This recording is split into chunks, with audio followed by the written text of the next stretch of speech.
The social contract in the UK has broken down. We now have, I won't call it idleness, but I'll call it worklessness, being sponsored on a mass scale at great expense to the taxpayer, to the communities and to the people involved. So it's a very strange we seem to have invented the most expensive poverty in the world. If you grow up in a lone parent household now, you have a 1 in 3 chance of being a long-term unemployed household. If you grow up in a couple household, it is 1 in 50.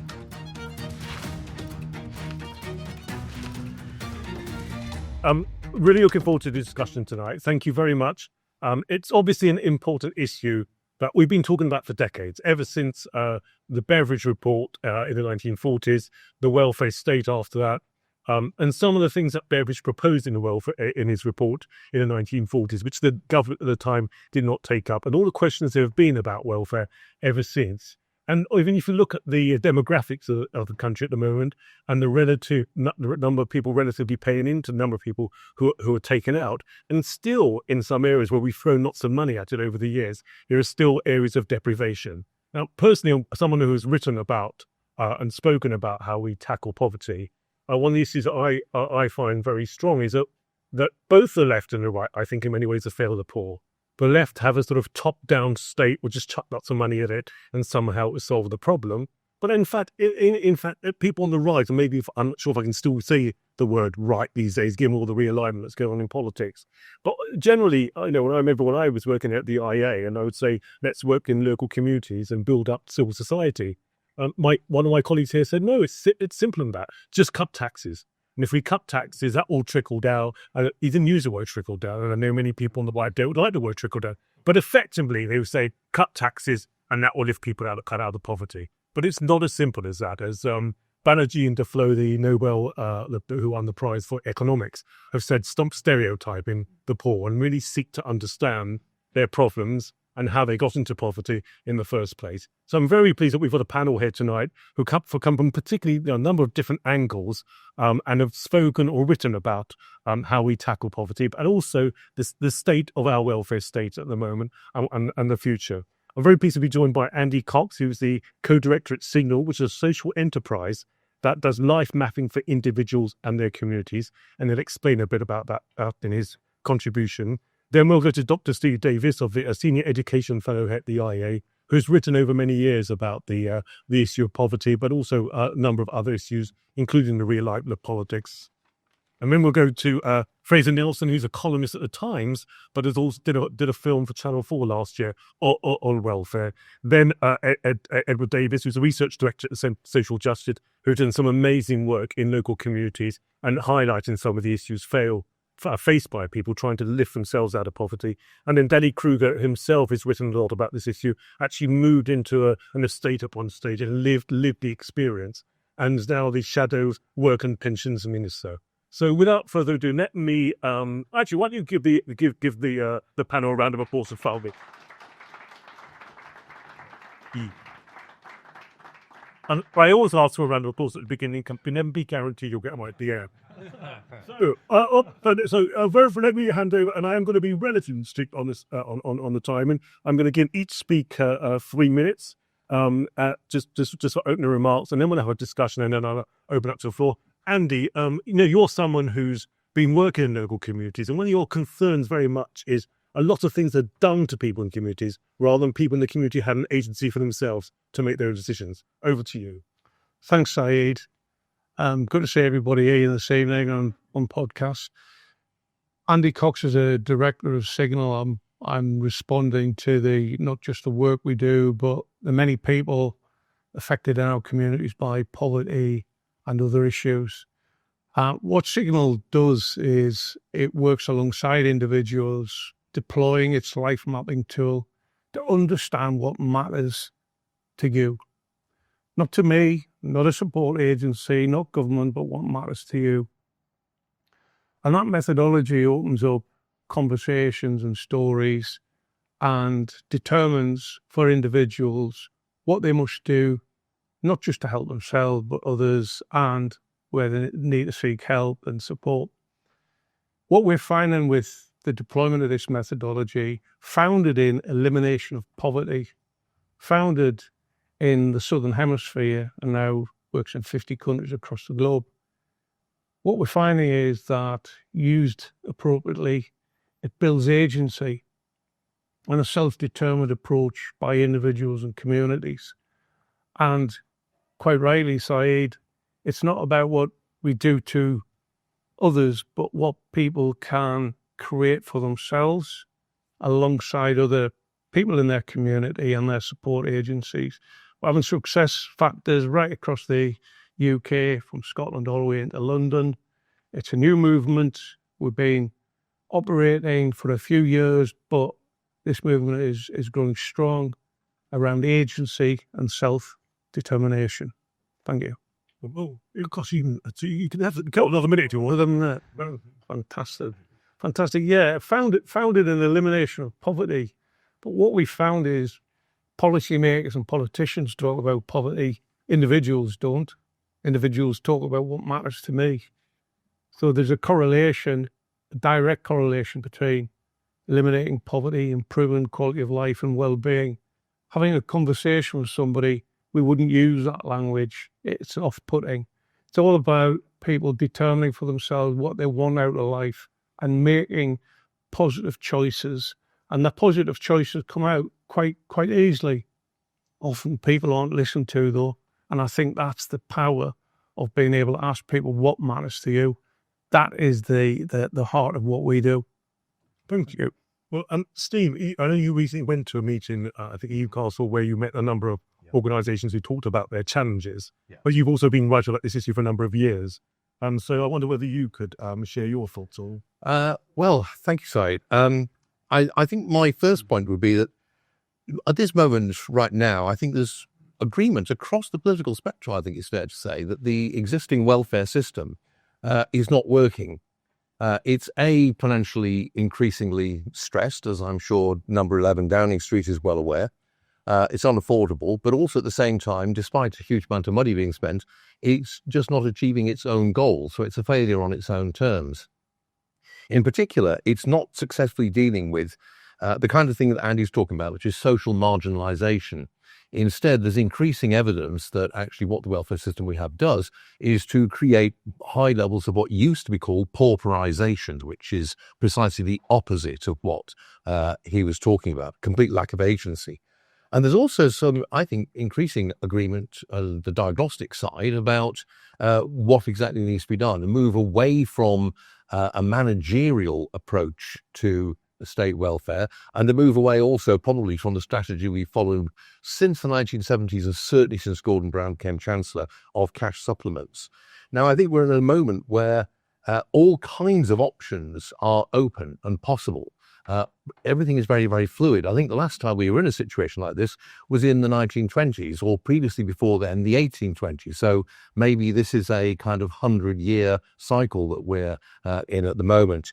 And I think that actually a big bang radical reform is not only necessary, but actually in some ways easier at the moment, if a consensus can be built up, than the kind of piecemeal technocratic reform we've had before. And I think it's time to think about the resources of civil society, the kind of things that Andy was talking about just there, that I heard from the various organisations that Signal works with and coordinates across the north of England and Scotland, at the meeting I attended, and a different role for government for the one that it now has. I don't think you can go down the route of having no role for government in the welfare system, but I think that we need to radically rethink the role of government and also, as I say, draw on civil society. And my final point is that and this, I think, is something that's increasingly going to come to the fore with thinking about the elderly. There's a common notion that there's a contrast between the individualism, if you like, of market society and the ethical collectivism of the welfare state. And actually, I think that is false. I think that actually ethical individualism of a rather rebarbative kind is one of the driving forces behind the development of state welfare over the last 100 years. It's been increasingly a way in which people can offload their responsibilities to their families and relatives and to their neighbours and family onto the impersonal machinery of the state, which is neither good at doing it nor effective. And that brings to mind the criticism I've heard of the welfare state on parts of it, which is it's helping people you want to help with other people's money. Now could to Fraser, who Columnist at times, but also you did that film on welfare last year. Incredibly impactful. And I just want you to share some of your reflections, but also your own experience. Sure. I think the situation we're all in now is quite easy to explain. That we developed these massive systems to cure post-war problems, and they're now sponsoring new problems we're facing several decades on. That's true certainly with the Refugee Convention that was designed to come up with an asylum system, which we can all see with calamitous results for pretty much everybody, including those now pushed into the hands of the people traffickers. And with a welfare state designed to combat what Beveridge referred to as the giant evil of idleness. We now have, I won't call it idleness, but I'll call it worklessness, being sponsored on a mass scale at great expense to the taxpayer, to the communities, and to the people involved. So it's a very strange we seem to have invented the most expensive poverty in the world, and we keep making it worse. I think the big problem, of course, is we're so far removed from solving this that we don't even recognize it. So you can see people saying that unemployment in this country is at 1.67 million. That's claimant unemployment. If you tackle all of those and out-of-work benefits, it's 6.5 million. I'm old enough to remember when unemployment went through 3 million under Thatcher. And now also the reaction. Anyone else in them can remember that it would seem to be a moral failure, not just an economic one. A kind of a horrible indictment of government policy. And now more than twice that, and it's just not mentioned. In the 30s, we called it a Great Depression to have 25-30% people unemployment. We now see these kind of figures in Birmingham, in Manchester, in Blackpool it's almost 30%, in Glasgow it's 25%. This is just standard and creating a massive vacuum in the labour market, which we are using mass immigration to fill. Now, this is madness. This is failing on every single level. But the problem is the debate hasn't quite caught up with it.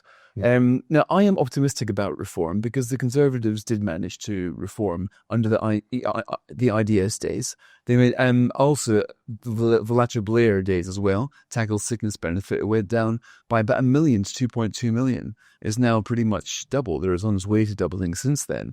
But we do have the tools to fix it if we focus on it, if we come up with the right vocabulary. And if I think in welfare reform, there does need to be a cross-party consensus on the moral imperative to get started. The results are so bad in our communities right now. If you go to there are parts of Blackpool, parts of Grimsby, parts of Glasgow, where 50% are on out-of-work benefits. And the number of kids in workless households is at a 10-year high. And this isn't just a matter of costing people money. Kids in workless households are twice as likely to fail at school, far more likely to be on welfare themselves. So we are having a formula to send inequality cascading down the generations. It can be stopped if we put our minds to it. We did it before, we can do it again.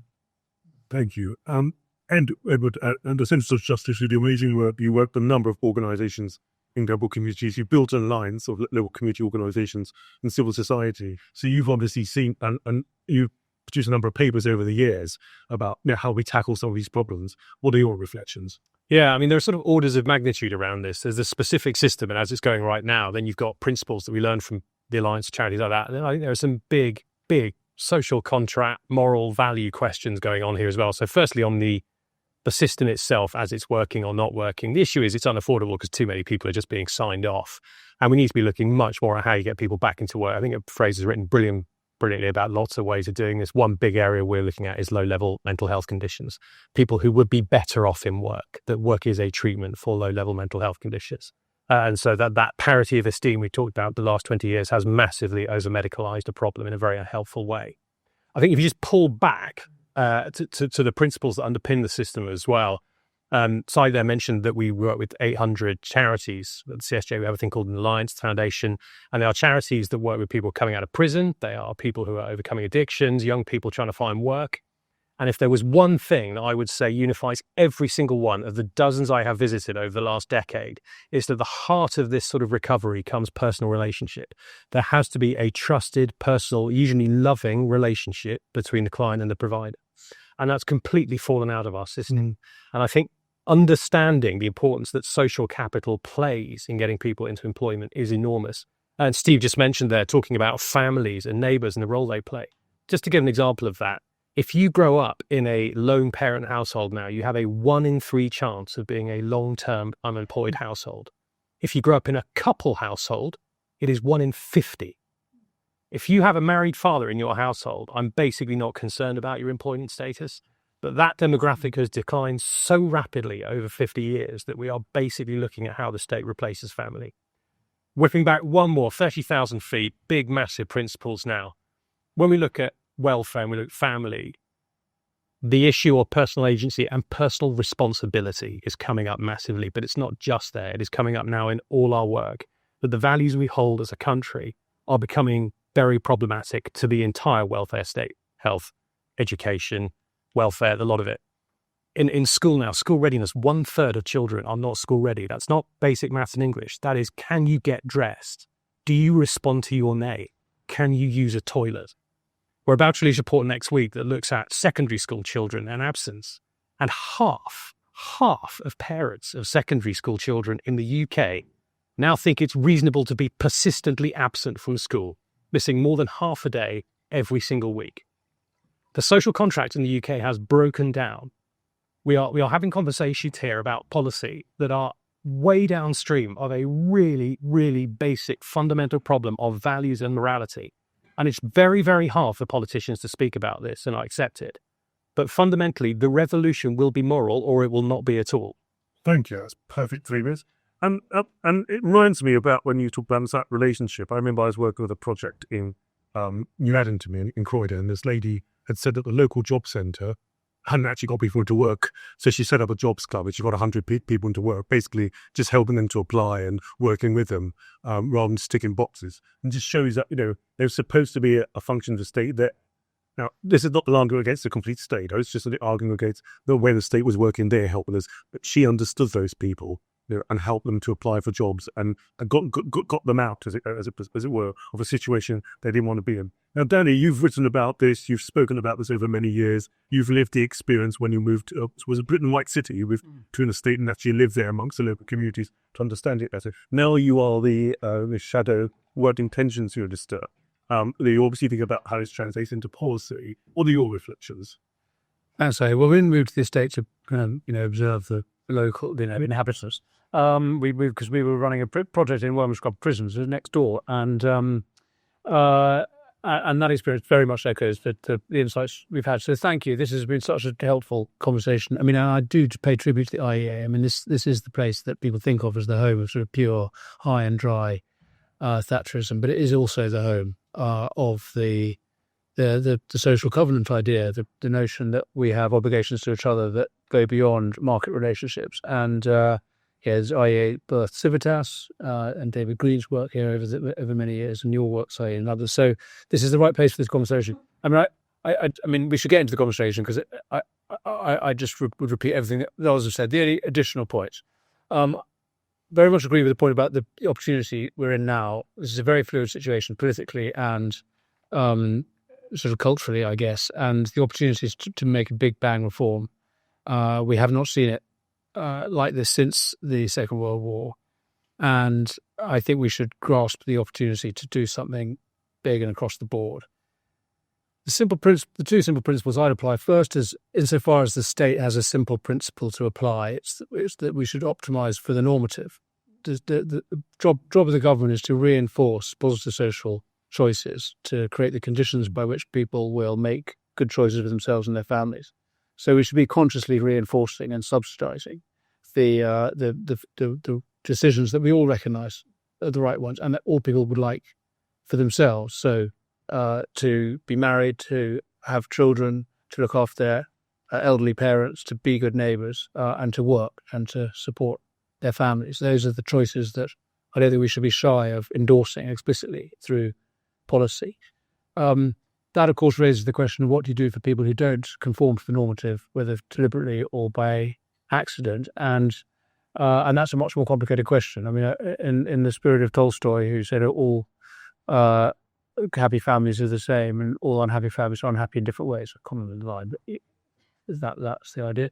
That applies in social policy too. So there is no simple, single sort of pathology, as it were, of non-normative behaviour, and we can't. And as somebody said, we can't be going around stereotyping and judging from a distance. We need to be in relationship. Totally echo. I think Ed's point is so crucial, and you make this point, Syed. So the second point, a simple but difficult one, is we need to be more human in our welfare model. And this is where I have great sympathy with the far left. Those who object, to the inhumanity of DWP. Not because anyone individually in there is particularly inhumane, just because the system itself creates inhumanity. It requires people the people on the front line to behave in very bureaucratic and inhumane ways. So we need a more. Love is the word, and Ed's right about that. Love doesn't mean being credulous or absurdly generous. In fact, it can mean the opposite. But lastly, and this is where I always think the big society was the great missed opportunity of our time in government. The idea was absolutely right, but it imposes an expectation on all of us to be good neighbours. And so a normative state, a more human welfare model, and an expectation on all of us to fulfil our responsibilities to our neighbours. Thank you very much. So we're going to have a few minutes of a panel discussion amongst ourselves. I mean, I don't really want to. We've got to all leak for everyone, and then we'll try and open up to the floor. We'll try and end at 7:30. But please do hang around till about 8:30, unless you've got homes to rush into. But one of the issues I think has come up was I was in a debate in the House of Lords the other day, and I remember a Labour former civil society minister saying the state can't do it all. And I thought I was pleasantly surprised to hear that. It sounds like there is this opportunity now and this consensus. And Steve said we should probably do this in a cross-party way. Let me start with you, Danny, if you don't mind, and then please I'll ask others to come in. Where do you think there is consensus cross-party where you can work together, and where do you and is that where we start? I mean, the tragedy is, I find myself in agreement with a lot of the far left of the Labour Party, but these are the same people who just stopped us doing welfare reform. So, Rachel Maskell, who I quite admire, I think she has a very kind of human understanding of the welfare problem, but she won't accept that there can be any cuts. So I think it is quite difficult at the moment. I mean, we just saw this, Labour completely unable to get the most minor little reforms through Parliament because of their own backbenchers. I think the opportunity is there is, I admire Stephen Timms. I think he will create a more human, hip, application process for what it's worth, but he's not going to introduce any reductions. In fact, explicitly he's saying there will be no cuts, whereas as we've heard, the system is completely unsustainable. So I'm afraid yes, we can try and work together, and we've all got the same objective in mind, but fundamentally there's a profound divide between those who think we need to make significant reductions in overall spending and those who don't. Fraser and Edward, you would have worked for people or spoken to people across the divide. Where do you think there might be some sort of cross-party consensus that we could build?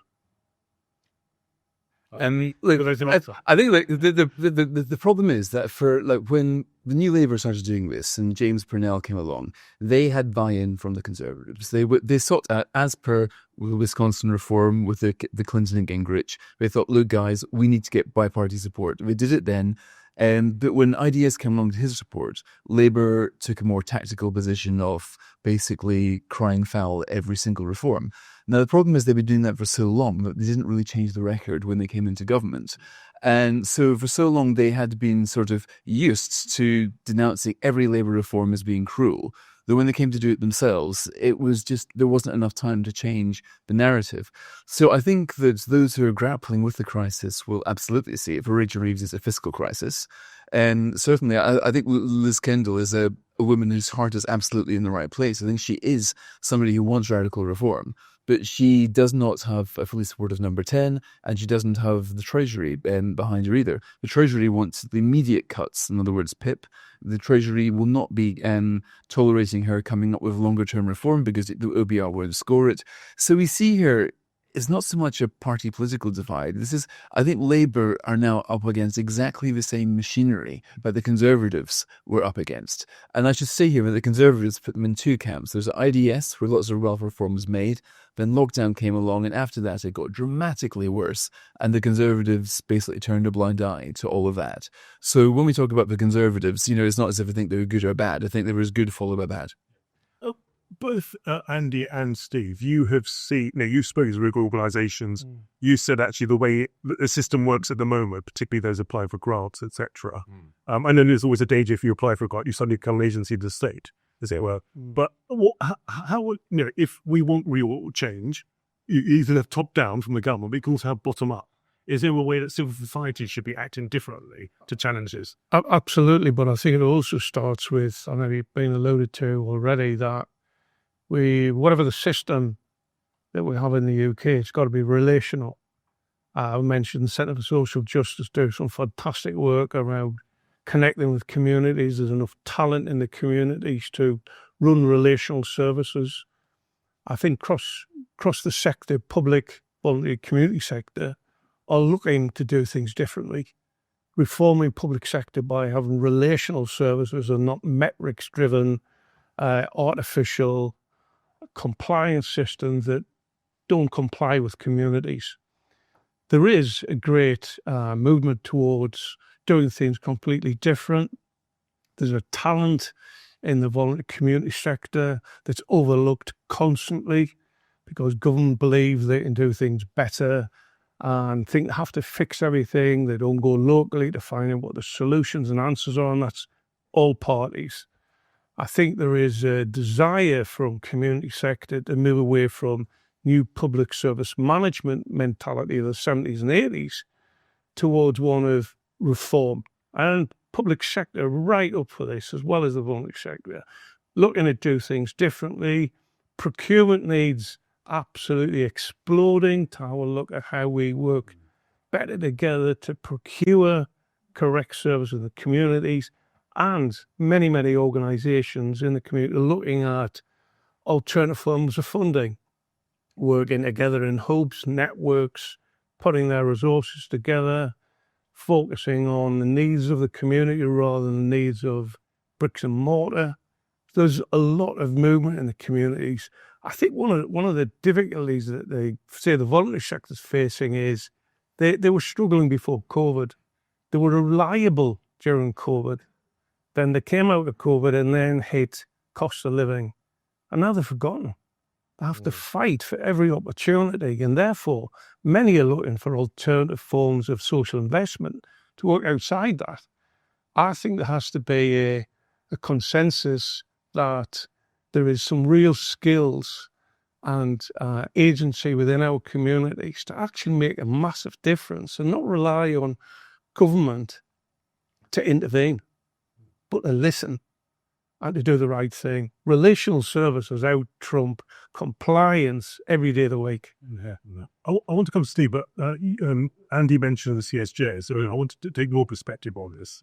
Yeah, I mean, I totally echo the relational stuff, but I think that the tram lines of what are considered sort of acceptable conversations to have in Westminster are now so narrow. And I would really like to sort of start a lot bigger and say, is it time for a new approach? Like, totally new approach. Let's think outside the box. So, yeah, I mean, random example, but does anyone know what the biggest provider of healthcare is in the world? Any guesses? Catholic Church. The Catholic Church, by a mile. Okay, there are very different ways of doing things all around the world. And I look at the welfare. The first thing I saw on news in welfare this week was Stephen Cotterill, the Archbishop of York, saying needed to scrap the 2-child limit. I was like, that other church over there is providing healthcare all around the world. You provide food banks. Could food banks be the basis of a totally different community way of doing welfare? Can we think completely differently about institutions that build relationships rather than systems that transfer money between people? And I think if we start from that, right, what are the principles we want in this? We would end up somewhere totally different from where we are today. And I know, as a CSJ, you've had speakers from the Labour Party recently and the Labour government. Yeah. Do you think there is that smez? No, I think there is. And I think I would say it's not just a fate of politics, it's a fate of the civil service, it's a fate of the whole of SW1 to think in very small terms. Whereas, so my original degree was in classics. And the one great thing that does is it shows you that there are 2,000-3,000 years of different ways of doing things, and we are stuck in the last 20 or 30, and it's not working. And likewise, people think a welfare state goes back to 45, but they didn't forget Henry VIII and the Elizabethan times was actually the beginnings of our bit too loud, a bit of Hendrix feedback. Was the beginning of our welfare state. Steve, you've talked about it needs a radical overhaul. Yeah. Can you elaborate on that a bit? Well, I agree completely with what we've just heard from the two previous speakers here, I think what we've got here is a crisis, as Andy described, of the managerial state, essentially, which is not just found here. And at the grassroots level, there are all kinds of different ways of doing things that people can think of are actually putting into practice, putting into effect. And I think that, unfortunately, what we have in politicians, with the political class, and indeed the wider administrative SW1 class, to quote Dominic Cummings, if you will, is that they will agree on points of principle, but when it comes to actual concrete change, it's a case of always keep a hold of nurse for fear of getting something worse.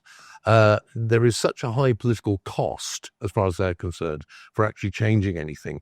And in addition to that, you have the fearful effects of Treasury brain, and the way in which the Treasury, through its regulation of, say, public grants to charities and voluntary organisations, actually has an incredibly damaging effect upon them, and also will typically take any proposed reform of welfare and turn it into what is initially aimed to be a money-saving exercise, but which almost invariably actually turns out to cost more. And an example is PIT, for instance, which was originally introduced as a way of saving money, and lots of complaints that it was going to cut disabled spending. And of course, as we now know, it's enormously expensive. And so I think we're at one of these situations where our political and administrative class is stuck in a kind of managerial framework, which it makes it very, very difficult for them to actually address the challenges that we face. I think it falls, therefore, to the rest of us, to civil society, to organisations like the Church of England, which should be doing this rather than simply, urging on conventional welfare policies, to develop a different consensus or different ideas about how we might go forward, what we might do in the future. My fear is that I think there will be radical reform because we're at a point where it is a necessity. But what I fear is that if we're not careful, when it does come, it will be highly punitive. And there is precedent for that. That's what happened in the 1820s when there were all kinds of ideas about how to deal with the then really acute crisis of the old Poor Law, which is very similar to what we have now, actually. But what we actually got in the end was the Poor Law Amendment Act and a really punitive poor law system brought in 1834. And that's the great risk, I think, that we will go down that route as a result of a crisis. But what 1824 poor period was this distinction between the deserving poor and the undeserving poor, and that's obviously quite subjective. And I think on the point, Scholar, I just want to, if I'm putting you on the spot, just to try and pass it on to someone else or say, ask it over to the audience. But I wonder whether we, those you don't know, I sit as a Conservative member of the House of Lords as well. That we missed an opportunity when Starmer was trying to put through his welfare reforms. That we couldn't resist scoring points and say, we'll only support you if you do this, this and this. Could we have perhaps said quietly, look, we'll help you, but we won't make a big fuss about it. But was there that sort of, we couldn't resist one of these 4 points? I think we have an obligation to test and to oppose where we should. No, I think actually we took the right call, which was to say we actually didn't want to see the cuts that they were introducing, but we wanted them accompanied by genuine reform to the system. And this is where I do have actually, I think there is potentially common cause with opponents from the left who actually want to see a more human arrangement. But fundamentally, this difference, as I said, is one where do you want to see the overall bill come down? The reforms they introduced would not have brought the bill down at all. They scrapped those reforms anyway. Now the bill is going to go up as a result of their reforms. So I'm very glad we did oppose it. Thank you for clarifying that. So we've got about just over 20 minutes left. I am told, sadly, that we do not have a functioning Q&A microphone. So, I know, speak up. So, this is a civil society failure rather than state failure or market failure here. Please, when you ask a question, is it directed to anyone in particular? And please introduce yourself. And I'll try and be fair in terms of diversity, in terms of size of the room. Let's put it that way. I see the gentleman there at second row ask first. And please introduce yourself and ask your question. And who is it directed to? Thank you. Michael Savage, panel generally. You've spoken very eloquently about benefits of civil society providing welfare. I guess the other side of it will be something like Batman Gailey's Kids Company, or, very many of the highly ideological third sector organisations today. So just wondering, how do you control for that without making it very bureaucratic and adding back in a lot of problems that we have today? Thank you. Does anyone want to take that question? Before you can see. But to me, the great thing of the CSJs is you'll so many of these charities. You're such an important question, sir, because you can't scale up a Batman Gelly thing. Yes. So can you have Cameron speak about the big society? Can it become real? Yeah. And I think the CSJ does such brilliant work of so many of these charities that you'd be best placed. No, you're very kind. But I mean, one of the things we find is that it is properly locally embedded charities, and they often wouldn't describe themselves as a sort of an employment charity or something. They're often just, we're a community centre, and people turn up, and because it is relationship first. And as soon as you get bigger, you find it doesn't work. It's a very interesting charity that we work with. They're called Spear Resurgo. One of the guys who runs is a founding member of the CSJ. And he did this brilliant course where they'd help young people, 8-week course, they help young people get into work. Great, fine, based out of Hammersmith in West London. And it grew and it grew and it grew. And he suddenly realised they were becoming a franchise and it did not work. And so they said, you can only do this now if you employ someone locally in a local church, wherever you are in the country, to provide it locally, to have local relationships with the local, and it's thrived. What you absolutely have to avoid, you're completely right, is these massive charities who sweep up contracts. And it's happening right now, school attendants, that Bernardo's are delivering a contract that worked very well on a small scale, on a big scale doesn't work. Last thing I would just say is about risk. There has to be an appetite for risk. And often we say, oh, there are going to be problems. Yes, there are. But there are problems now, and you'll get better results with problems than terrible results with problems. And it's a hot discovery process, isn't it? That we learn from our state. And I remember I was speaking to a philanthropist who said to me, do not go anywhere before the kids come to grow up. Do not go anywhere near there. And some philanthropists actually measure the impact of a given. And she said, she could name 3 or 4 other charities that did much more effective work and helped far more children for the same amount of money that some people were giving. Yeah, I mean, this is a controversial view in this context, because I actually think Kids Economy did good work. And I think Camilla represents a lot of actually what is good about our sector, which is that entrepreneurial risk-taking spirit. Obviously, major mistakes were made in governance and indeed on the front line to a certain extent. And it was partly because they grew too big. They were too successful in raising money. But actually, the principle of having these kind of maverick entrepreneurs, this is where civil society resembles the market. We don't want a lot of compliance officers running social projects, and there is risk. So, but also, I mean, in memory of Camilla's dead now, sadly. I actually think she helped put this agenda on the map. She focused on relationships with these young people. She focused on brain development. She focused on the obligations of families. I think a lot of things did go wrong with that organisation. But let's not hold that one up as the worst case. There are lots of worse charities doing terrible work, and a lot of them are the big ones. Yeah, I agree completely with that. I quickly add to that there are historically ways in which you can scale up without losing that local knowledge, which is a way of dealing with the knowledge problem, if I'm for a Hayekian hat on for any. So, for example, friendly societies had a lodge system, which meant you had both national standards, but also detailed local knowledge on the part of lodge officials. And there are ways of doing it, but obviously there are going to be problems, but that's what you want. You want experimentation, basically. And just briefly, I think there's 2 things came out of that question for me. Was one around governance, and the voluntary sector or the community voluntary sector have masses of governance in terms of checks and balances in their system. And secondly, I think working in communities, the concept of scale up is left for those organisations that do big investment. What we talk about is scaling into communities. Scaling into communities to keep learning, to learn from your residents, your beneficiaries, and working collectively. And collectivism amongst the community sector is massive, and its strength. Getting that scaled up amongst communities is vital. Scaling in and working collectively is the answer to that scale question. But also, I think what we're always saying is that mistakes will happen, or people will make mistakes, but we learn from that. Whether that's the donors, we learn from that, or actually the organisations themselves that learn from it. And please, where I'll try to go so on this side. Young man in the second row, please introduce yourself and do questions there. Sorry, bye. You can break a glass of short. That's fine. I'll stay. Goodbye. So, Jiran Shah, question primarily for Danny, but for the panel as a whole. How do you respond to the statement that the state promotes irresponsible behavior by providing a safety net, right? I mean, there is no personal responsibility because people will expect the state to pick up for them after they make poor choices. maybe without kind of fault or with fault, we don't kind of really qualify that, and we can't.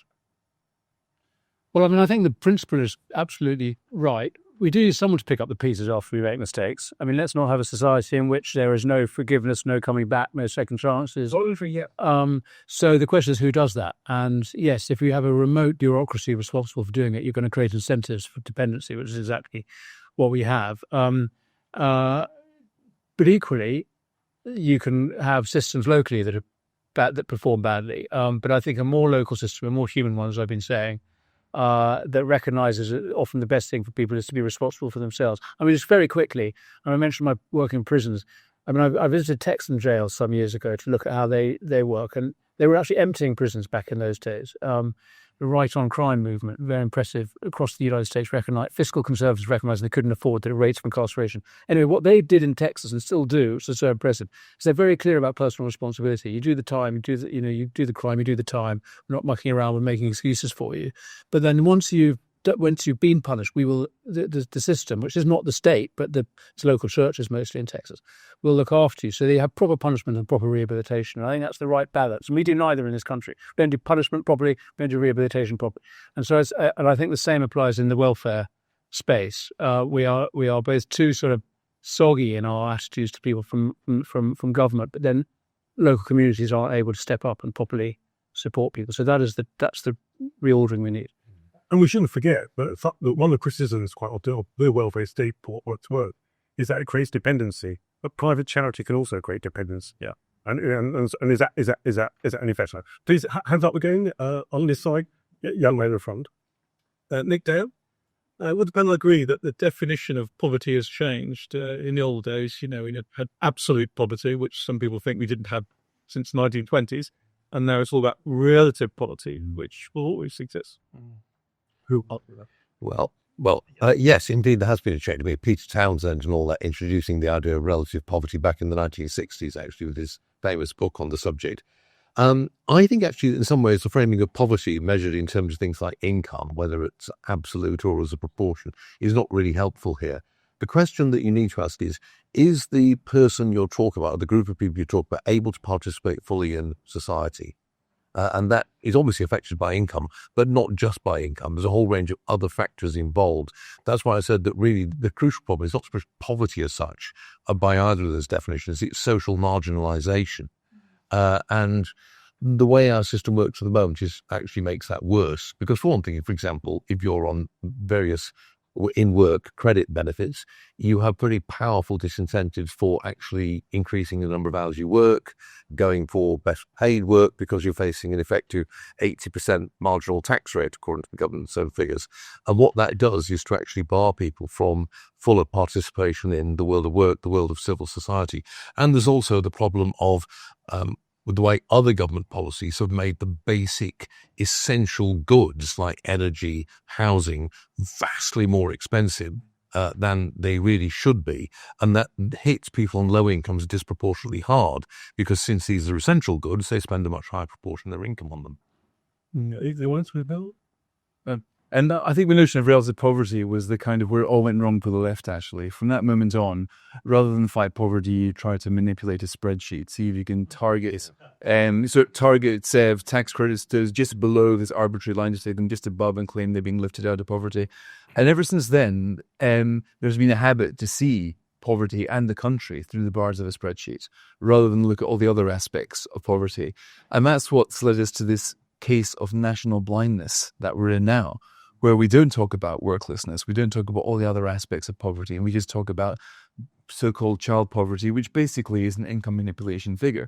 So I think that they might have had a point in the 60s when they invented it, but I think the power of this metric now, it seems to have included everything else and to have taken the place of a genuine poverty reduction agenda.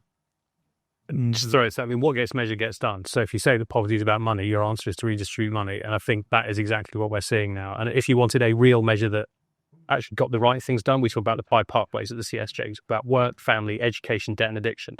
If you measured those on a dashboard and said what's going up, what's going down, can we make this better, you would absolutely have better outcomes than what we've got now. Indeed. Yeah. My experience is poverty is multidimensional. It goes well beyond economics. To one person, who wants poverty at the end of the day? That is a really sort of important question to ask. And I know people who are starved of self-esteem, confidence, liberty, etc. And I would suggest that what's more important than looking at economics is asking people what matters to you, because ultimately that's who owns the poverty. Individuals do. You've got a state system that probably isn't supportive of that. Then you've got dependency culture. What we're finding is when people are building their sort of self-esteem and their agency, they can move out of that, and it's not all about economics and income. There are many other factors coming into play there. It also reminds me of a point that Michael Tanner, who written all this for the Cato Institute, said something like, what is the aim of anti-poverty programs? Are we actually taking people out of poverty, or are we making poverty slightly less uncomfortable for them? And how do we make sure that we're actually taking them out of poverty? I think Robin, and please, and then the gentleman there. Anyone else? So Robin and then the gentleman there, please. Yes, Robin Edwards, trustee IEA. It's quite depressing, the message that we're hearing from the panel, is that the political classes and the current administration has no appetite, or it's politically impossible to deal with this problem. Dr. Steve Davies actually said that to us, that the political damage done to the current administration would be too great to deal with this problem. So what that says to me is that if they don't deal with, the markets are going to deal with it for them, and there's going to be a debt crisis. So could the panel tell us how a debt crisis might play out, and politically what that means for the country? Let me hold that thought, and if you've got good memory, you can make notes on this. Yeah. Because what I'm going to do, given we've got 10 minutes and quite a lot of people to go on to ask questions, why don't we take the remaining questions and then we'll give the panel a minute to answer whichever question they feel able to. Please, can I ask you to keep your question as short as possible, and also make sure it's a question and not a long-winded speech thingy disguised as a question. Thank you. This will be very quick. Bartek Stanishevsky from Bright Blue. We talked a lot about how we need to make welfare more relational and less bureaucratic and impersonal. Would one way to do this be to devolve control over more welfare policy to a local government? Thank you to next to the government. There's a young lady at the back who had a hand up. Is she now hiding? Yes. Yeah, one of you. I don't know. Or where's it put you up? Choose between you. Who wants to be the young lady?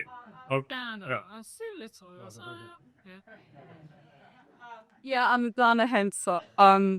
I'm here. I was registered blind when I was 18, and one of the things that really supported me in my journey from actually abject poverty was personal agency. The things that worked against me were stigma, in relation to my disability. But the thing that that has now put me into, only more the wealthiest people in this country is personal agency and entrepreneurship. And we have to, and that's what I've seen, not just with my children, but, disabled people generally.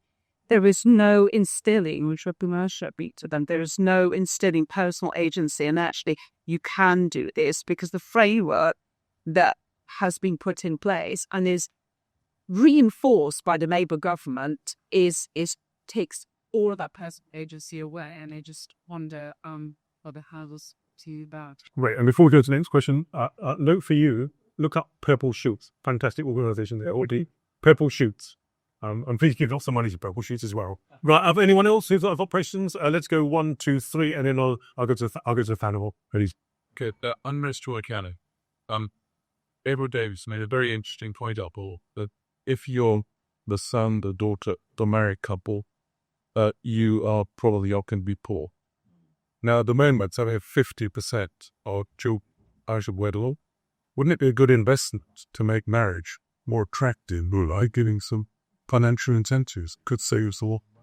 Thank you. Bertie Hawkins worked for a charity called the Jobs Foundation, which looks at some of these issues. we talked a lot about civil society, that it's a broader problem, that you want to make it more human. And if anyone on the panel held the policy pen when it came to these questions, what are one or two practical things that you would want to change in policy terms? Thank you. We'll take one more question of somebody here. Let's see, please. Basically, my name's Nicholas Layton Hall, work at MCOE. How do you overcome the endowment effect? Quite simple. We can talk about changing the levers and the mechanisms, but ultimately, people will vote you out if they feel strongly against it. How do you overcome that? I saw the other young lady who wanted to ask a question. I'm sure there are one or two young ladies at any audience today. Caroline Nelson from Onward Think Tank. I'm interested in what we do about the proliferation of passported benefits, that people who are in receipt of certain headline benefits are also automatically entitled to. So things like free school meals, free prescriptions, and also things like the Motability Scheme, the cold weather discount payments, and how some of that money could be better repurposed to civil society groups or to headline benefits as well. So any thoughts you can about passport benefits? Thank you. And on that, what I'm going to do in reverse order, if I know what order I started in, and ask the speakers to respond to whichever question they want to answer, but also any other points that they want to make, and then we'll try and wrap up by just after 7:30. Dan. Okay, thanks. For a few points. Thanks on that last point. I raised this yesterday in the Commons, passport benefits. It's a complete chronic problem. Stephen Timms, who's the minister, did confirm they are looking at this in light of PIP. But yes, we've got to stop. I mean, you can have a very comfortable life once you get through the gateway of PIP because of all of these other benefits. So I agree with that problem. Just in going back through the order, we are yes, losers is a big problem in politics. If you make small changes, the losers are agitated, the winners don't thank you. So which is annoying for why you do a big bad change. Yeah. I think that's fundamentally. You drown out the people who would lose, and in fact, ultimately, they needn't be that many if we do this properly. Work Foundation asked about the policy challenge. Well, in honour of your organisation, I mean, I think a critical imperative needs to be to transfer much of the responsibility for employability to employers themselves. So have a much greater focus on the role of employers in designing the system, administering it potentially, literally maybe directly transferring some of the funding that we currently just give to people to do nothing to employers in order to get them to work. I would absolutely agree with the point of subsidising or supporting marriage in the fiscal system. We have a system designed directly to help families break up. Lana, thank you, and you do great work. I know we've talked about this, but I think the role of agency is important in individuals. I think in the post-industrial labour market that we're now in a sense, the welfare model is designed around an industrial working model as well, whereby you have a job for life. You basically just do what your father did, and if you're temporarily unemployed, the state will look after you. You need to have a spirit of personal responsibility in order to thrive in this system, and the welfare state must reflect that. Bartok, thank you. I mean, we're not yet ready to start announcing large-scale policy in the shadow DWP team, but I absolutely endorse the principle that we could localise. And of course, the Housing Support Fund is part of that small-scale model that exists at the moment. Local authorities do administer some welfare, and they can do it well. And to the point about the debt crisis, absolutely. I mean, I think we could be getting close to a moment when, frankly, the IMF is demanding cuts on a scale that we have not known in most of our lifetimes. So there is going to be potentially a huge reckoning coming if we don't correct course fiscally, and then we will be well beyond arguing about tinkering to PIP. Thank you. Edward? Say a couple at once. Policy for civil society would be to devolve a lot of employment support, because I think that way you reach the local charities very much better. And debt crisis, absolutely. I think the reason we need to reform really urgently is because if that comes, we're going to have to reform unbelievably deeply and in a way that is incredibly punitive. If you'll permit me to do a quick survey. You weren't on even money over a few minutes. On the marriage point. So I think this is the area where it's not just the government needs to do something. I don't think the public realises how bad it is. Can I guess you were born roughly in the 1950s? Actually, 1947. 1947, well done. They don't hear born in the 1950s. Okay, if you were born in the 1950s, you're born in 1958 to be exact. When you sat your O-levels, you had a 90% chance of living with your mum and dad. Who was born in the 70s? Who are the winners here? Yeah. If you were born in 1970, by the time you sat your O-levels, you had an 80% chance. Was anyone born this century? When you sat your GCSEs, your chances were 50-50 that you lived with your parents. I don't think the public realises how serious the situation is. That family stability in the UK has collapsed. It doubles your chances going out of school. I gave you the welfare statistics earlier. Healthcare, people don't think about health and relationships. Marriage is a protective factor in 6 different cancers, bigger than chemotherapy, because your partner will get you to your appointment. They will see if something's going wrong. I don't just think that the government should encourage marriage. I think we need a massive public education campaign as to what is happening in every area of society, because we do not take family seriously anymore. Fraser, yeah. With such brilliant questions, I guess sitting here all night talking about 1976 and all that. But on the devolution to local government, it depends which one. I mean, look at Scotland, drugs, deaths, calamity, doesn't always work. Barnsley Council's so good, I would devolve national policy to Barnsley Council. But agency, I think you're completely right. I think this is the big trick everybody's missing. If economists found a way of quantifying people's agency in a sense thereof, and we were able to somehow look at our problems through that lens, I think we would find so much. And I've actually been trying to do some work over the summer, trying to find out if anybody anywhere tried to quantify agency, because you think it's such an obvious thing. I spent some time in Blackpool working with charities there, and the sense of hopelessness they feel, there is nothing they could do to make their lives better, is quite significant.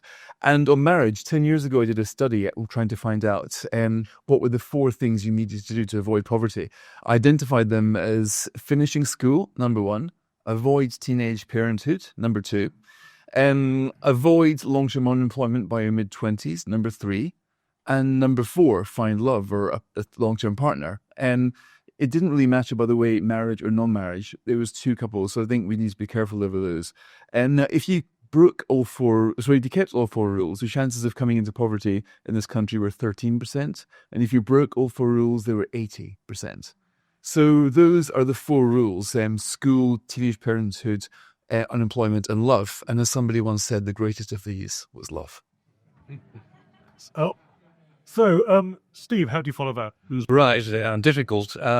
Following a quote from St. Paul, I think we heard from the challenges that the politicians face, and I would reiterate my point. The moment, all the incentives facing the politicians for them not to do anything, or to, if they do, to do what the Treasury tells them to do. But a debt crisis, which will come pretty soon if we're not really careful, is the kind of thing that doesn't just concentrate politicians' minds. It creates a completely new environment. All kinds of things become possible in moments of acute crisis, for good and bad. And, I think that Rachel Reeves at the moment, the person she reminds me of most historically is Monsieur de Calonne, the hapless finance minister of Louis XVI. Who can tell us the economic historian got? Yeah. Not that we're going to call the estate general, but I think if we do have a debt crisis, then basically, as we just heard from other members of the panel, nothing will be off the agenda. And it's precisely when you get crises like that, another quote, never let a good crisis go to waste, that you can actually do an end run around the political deadlock that you otherwise have and bring through major reforms. I think I agree completely with what you've said about marriage. I would not only reform the tax system quite radically, but also you do need, I think, public statements by everybody and anybody to the effect that stable family life is of enormous importance for you, personally, not just for society. I think telling people that it's good for society if they're in a stable family is not going to butter any parsnips, quite honestly. What you need to do is tell people that it's good for them and that they should do it for moral reasons rather than just purely utilitarian ones. I think, passport benefits is a huge problem. That's one of the most difficult problems in the current system. I imagine that if the IMF are called in, that's one of the things they will demand is done away with, almost certainly. And with local government, I think that the problem is that I would not devolve authority to local government as it is now, but the problem is we need to reform that aspect of the state. Our state is ridiculously over-centralised. We're even more centralised than the French, which is, saying a lot. And one of the things we do need to do going forward is to reform local government. But the trouble is, at the moment, I wouldn't give it more power, not least because it's crippled by the enormous burden of social care. which is using up more than half of all the money it's got. And I agree completely with what Fraser just said. Agency is enormously important. And so the thing to do is to, if you like, try and think more deeply about what it is that gives people agency and how you can give agency, autonomy, if you want to use that word, to people who otherwise lack it. And that's kind of a major project, if you will, for people to engage in. Andy? Yeah, I would recommend anybody have a look at the work that's coming out of Manchester Metropolitan University about reforming public services around relationality and human learning systems. And when you follow that, you can see there's some fantastic work happening in local authorities and local government. Fantastic work. It is in the minority this moment in time, but that is a growing movement working alongside the voluntary sector. I do like the concept of the policy question, because if you were to say to me tonight, what takeaway could we work on, and that would be give more power to commissioners to be able to commission on learning and to see agency as a currency. This is happening, not all over the country, but it's happening, and we need a lot more of that, I think. Thank you. So we've heard from all the panelists tonight. Thank you very much for also your questions. I apologise that we've gone over, that you've got about 55 minutes if you want to remain behind to have some drinks. So we've heard about the need for radical reform. We've heard about some ideas about devolution, but not necessarily to local government structure now. Some people, including myself, will argue that you should be devolving as much to local communities as possible. But what does that mean in reality? But also, if we don't do anything, we're going to face a debt crisis anyway, given the dependency ratio and the finances of this country and actually many other countries across the world. So can I ask you all to thank the panel